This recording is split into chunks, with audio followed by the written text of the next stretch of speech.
ہفتے میں دوشنبے منگل بدھ بیفے وغیرہ، تو یہ جو جمعہ ہے تو اس کو جمعہ کیوں کہتے ہیں؟ امام محمد باقر علیہ الصلاۃ والسلام کی خدمت میں ایک شخص حاضر ہوا اور انہوں نے یہ سوال کیا کہ کیفا سمیت الجمعۃ بالجمعہ، جمعے کو جمعہ کیوں کہتے ہیں؟ فقال علیہ السلام ان اللہ عز وجل جمع فیہا خلقہ، اللہ نے اس دن اپنی مخلوقات کو جمع کیا، اچھا، لولایت محمد و اہل بیتہ، محمد اور آل محمد کی ولایت کا اقرار لینے کے لیے، فَسَمَّاهُ یوم الجمعۃ لِجَمْعِهِ فِیہ خلقہ، بس اس جمع کرنے کی وجہ سے اس دن کو جمعہ کہا جاتا ہے۔ تو پھر ہمارے ناظرین یہ بھی جاننا چاہیں گے کہ جب اس دن کو اس وجہ سے جمعہ قرار دیا تو اس دن کی فضیلت کیا ہے؟ ایک شخص ہمارے نبی حضرت محمد مصطفیٰ صلی اللہ علیہ وآلہ وسلم کی خدمت میں آیا اور آنے کے بعد آپ نے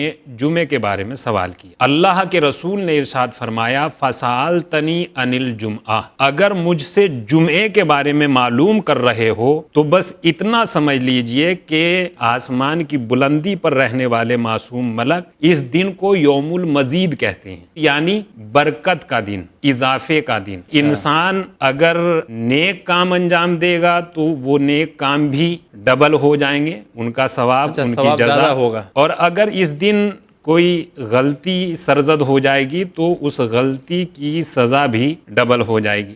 یہی وجہ ہے کہ معصومین علیہم الصلاۃ والسلام نے روز جمعہ، خاص کر یوں تو ہر دن انسان کو وہ تمام واجبات انجام دینے چاہیے کہ جو ان کے اوپر واجب کیے گئے ہیں، اور ان باتوں سے رکنا چاہیے کہ جنہیں دین مبین اسلام نے اپنے ماننے والوں کو جن باتوں سے روکا ہے، لیکن اس کے باوجود بھی زیادہ تاکید کی گئی ہے کہ جمعے کے دن زیادہ عمل انجام دیجیے۔ اس کی وجہ یہی ہے، اس کی وجہ یہ ہے کہ چونکہ اس دن عمل انجام دیا جانے والا عمل کا ثواب ڈبل ہو جائے گا، اور اگر اس دن کوئی غلطی یا کوئی گناہ سرزد ہو رہا ہے تو اس کی سزا بھی ڈبل ہو جائے گی۔ اس سلسلے میں ہم آپ کی خدمت میں امام جعفر صادق علیہ الصلاۃ والسلام کی ایک حدیث مبارک بیان کر دیتے ہیں کہ آپ نے ارشاد فرمایا اجتنبوا المعاصی لیلۃ الجمعہ فإن السیئات والحسنۃ مضاعفۃ، شب جمعہ اور جمعہ نافرمانی کرنے سے پرہیز کیا جائے۔ کیوں؟ اس لیے کہ اس دن اگر نیکی کی جائے گی تو وہ بھی ڈبل ہو جائے گی، اور اگر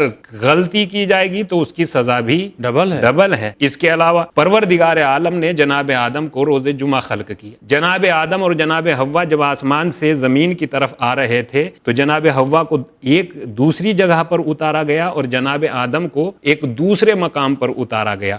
جب بہت ایک طویل مدت کے بعد جب یہ دونوں کے دونوں ملے تو وہ دن بھی جمعے کا دن تھا۔ پروردگار عالم نے جناب ابراہیم کے لیے آگ کو گلزار بنایا، آگ کے لیے حکم خدا یہ آیا کونوا بردم و سلامن علی ابراہیم، ابراہیم کے لیے سلامتی اور ٹھنڈی ہو جا، تو یہ دن بھی جمعے ہی کا دن تھا۔ بارگاہ خداوندی میں جناب اسماعیل نے قربانی کا کارنامہ انجام دیا تو وہ دن بھی جمعے ہی کا دن تھا۔ غفر اللہ آدم، کہ پروردگار عالم نے جناب آدم کا ترک اولا معاف کیا، وہ دن بھی جمعے کا دن۔ سبحان اللہ۔ یوم الجمعۃ یوم النظافہ، جمعے کا دن صفائی کا دن ہے۔ اور دوسری بات جو روایات میں نقل کی گئی ہے کہ اگر ہم ایسا کرتے ہیں، جمعے کے دن صفائی کرتے ہیں، بال کٹواتے ہیں، ناخن تراشتے ہیں، غسل جمعہ کرتے ہیں، یفن الفقر ویزید فی الرزق، ایسا کرنے سے فقر، تنگ دستی، غربت ختم ہو جاتی ہے اور رزق میں اضافہ ہوتا ہے۔ غسل جمعہ کی بے پناہ تاکید ہے۔ روایات میں تو یہاں تک ہے کہ اگر مستحبات میں اس سے بڑی کوئی چیز نہیں ہے۔ پھر اللہ کے رسول نے یہ ارشاد فرمایا فاغتسل فی کل یوم، اے علی ہر جمعے کو غسل کیجیے، جی، وَلَا تَشْتَرَ الْمَاءَ بِقُوتِ يَوْمِكَ، اور اے علی اگر غسل کرنے کے لیے اس دن آپ کے پاس پانی نہ ہو تو پانی خرید کر غسل کیا جائے۔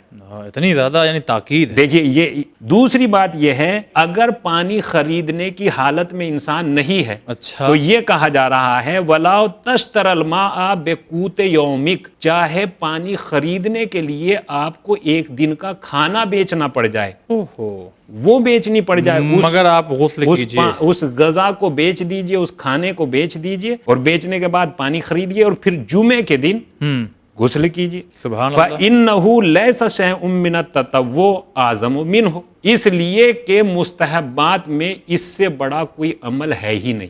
سبحان اللہ.